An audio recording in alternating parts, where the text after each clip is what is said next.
Okay, this is how to change the settings if you realise that you're in the middle of a drawing and you realise that you're still in inches rather than in centimetres, or in millimetres rather.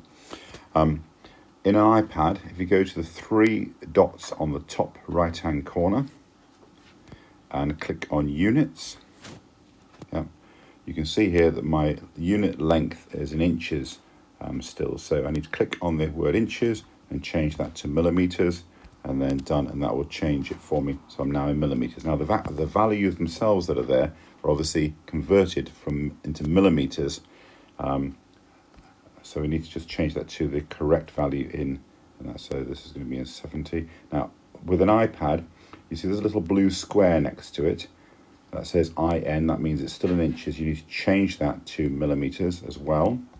Okay, and then it changes it, and then on the second value, double click, change that to millimeters, okay, and then it will then shrink down, and then you can move your dimension to the right space there for you. Okay, so it's a little bit more complicated on an iPad to actually do this, but it does work if you do that.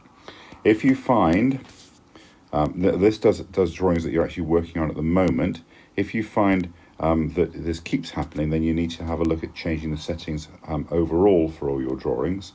So I'm going to click on the top left hand corner arrow to take me back to the recently opened page, and then the bottom right there's an area called settings. Click on that, go to my account, okay, my account, and then if you go to preferences, you need to check that your unit's length there is also in millimeters, okay, and that way you can ensure that every drawing that you do in the future will also be in millimeters, okay.